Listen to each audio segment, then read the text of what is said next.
Butuh tambahan striker. Inilah sosok pemain Brazil yang pantas untuk direkrut. Resmi jadi pelatih, Eduardo Pérez Moran siap kerja keras demi prestasi Persebaya. Kurang satu pemain, Persebaya Surabaya bakal genapi slot pemain asing. Tinjau performa tim. Persebaya persiapkan skuad untuk hadapi musim depan. Bikin haru bonek, pesan perpisahan Kasim Botan setelah tinggalkan Persebaya.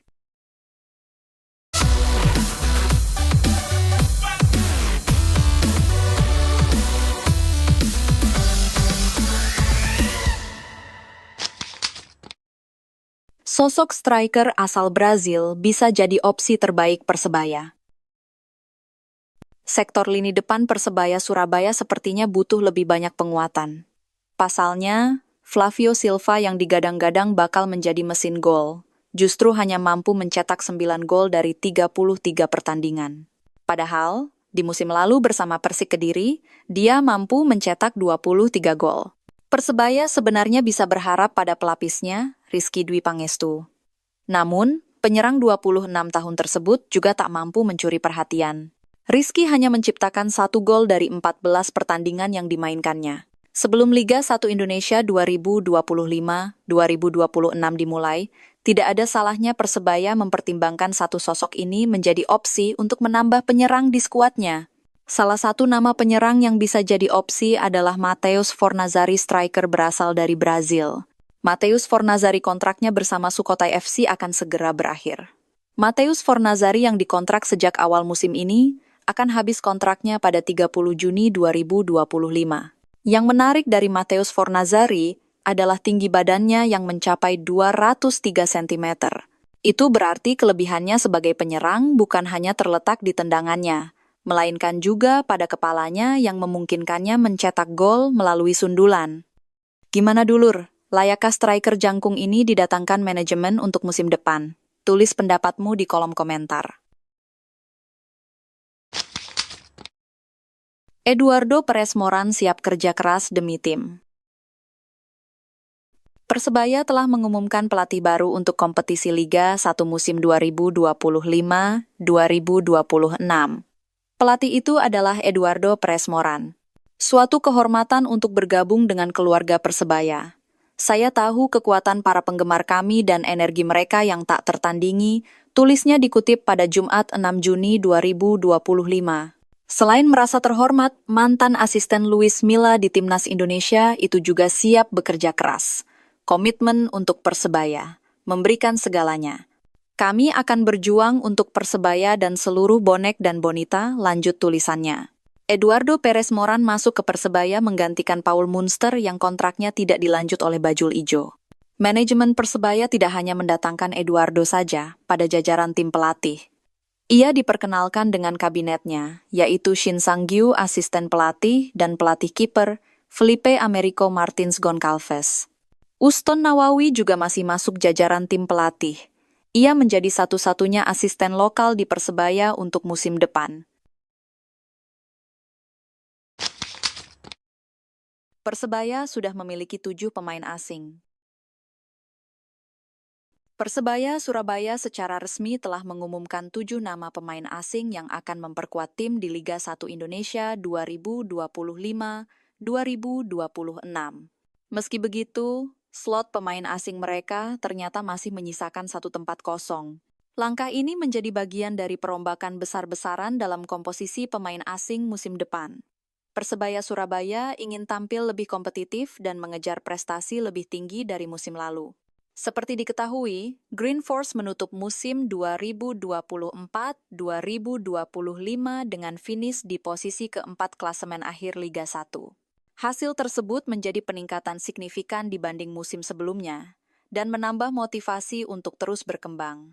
Lewat akun Instagram resmi klub, Persebaya Surabaya menyampaikan 5 pemain asing akan tetap dipertahankan musim depan.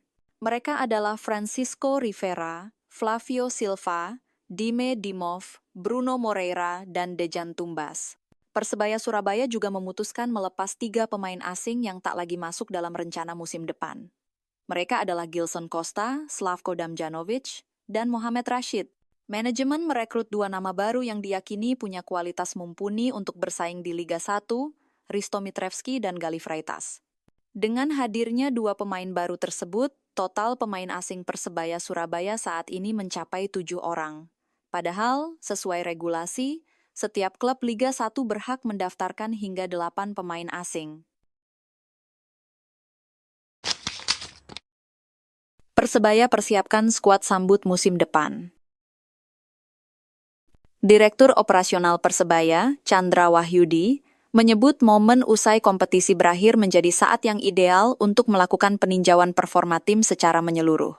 Evaluasi ini tidak hanya menyentuh sektor pemain, tetapi juga pelatih, manajemen, dan official.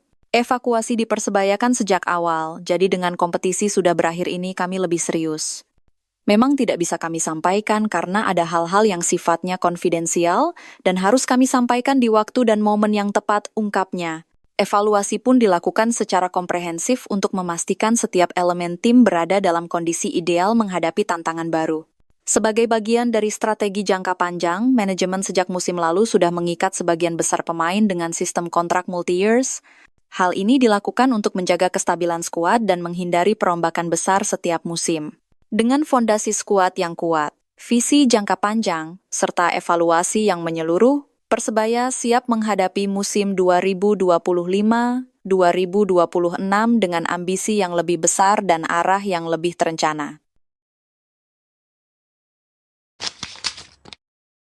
Kasim Botan berikan ucapan ke Bonek dan Bonita. Kasim Botan resmi berpamitan kepada Persebaya Surabaya setelah 2 musim membela Bajul Ijo. Kepastian ini diumumkan langsung melalui unggahan di akun Instagram pribadinya. Kasim 77, di mana ia mengungkapkan rasa terima kasih kepada klub, rekan tim, manajemen, dan supporter Bonek. Assalamualaikum, izin pamit. Sangat bangga bisa bergabung di keluarga ini official Persebaya. 2 musim yang sangat berharga, berkesan buat saya. Banyak terima kasih kepada Pak Manajer, Coach, rekan tim, dan terutama Bonek, Bonita atas semua dukungan, semangat yang telah diberikan. Semoga kita selalu menjaga silaturahmi, Wani. Kasim Botan menjadi salah satu pemain yang mendapatkan peran unik di Persebaya Surabaya, sempat beralih posisi dari winger kanan ke bek kanan. Kasim Botan didatangkan Persebaya Surabaya pada awal musim Liga 1 2023-2024 sebagai pemain baru yang direkrut dari Bayangkara FC. Awalnya, ia diplot untuk menggantikan Ahmad Nufyandani yang hengkang ke Dewa United sebagai winger kanan. Namun, dalam beberapa pertandingan uji coba, Kasim mulai mencoba peran baru sebagai bek kanan, mengisi posisi yang sebelumnya ditempati Arif Catur Pamungkas. Menurut Kasim Botan, ia tidak memiliki masalah dengan pergeseran posisi tersebut karena winger dan bek kanan memiliki pola permainan yang cukup mirip.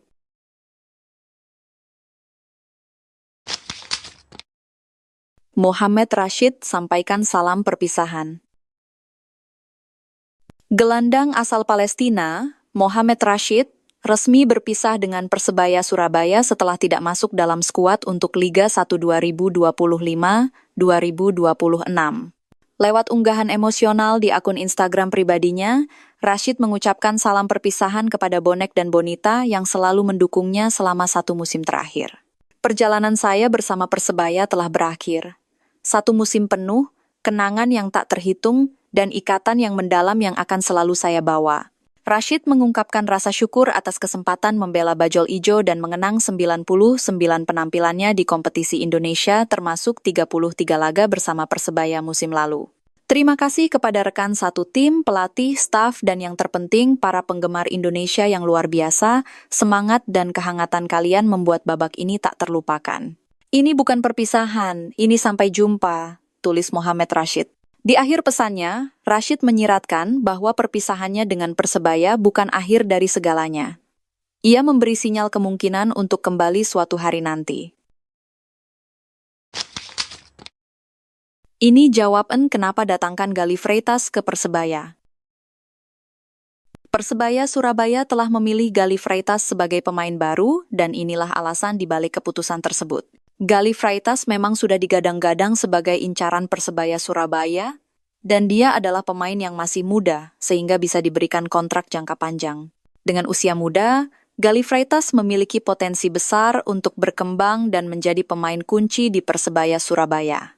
Selain itu, Galli Freitas juga merupakan pemain yang berkualitas, dengan skill yang baik dan kecepatan lari yang bagus, sehingga bakal mampu menambah gaya gedor lini depan Persebaya. Dengan kehadiran Galli Freitas, Persebaya Surabaya bakal memiliki lini depan yang lebih kuat dan siap menghadapi musim depan dengan percaya diri. Kita tunggu saja penampilan Galli Freitas di lapangan, dan semoga dia dapat membawa Persebaya Surabaya ke level yang lebih tinggi. Gimana tanggapanmu dulur dengan alasan manajemen Persebaya mengenai perekrutan Galli Freitas ini? Tulis pendapatmu di kolom komentar.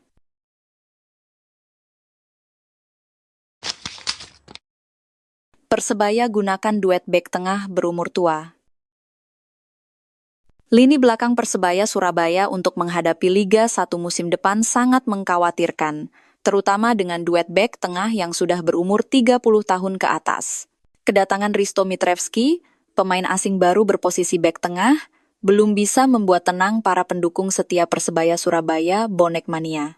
Risto Mitrevski yang berusia 33 tahun dan Daim Dimov yang berusia 30 tahun mungkin memiliki pengalaman yang lebih baik, namun jika adu sprint dan tenaga, mereka bakal kalah dengan pemain yang berusia muda. Kondisi umur segitu juga rawan cedera, sehingga lini belakang Persebaya Surabaya sangat mengkhawatirkan untuk musim depan.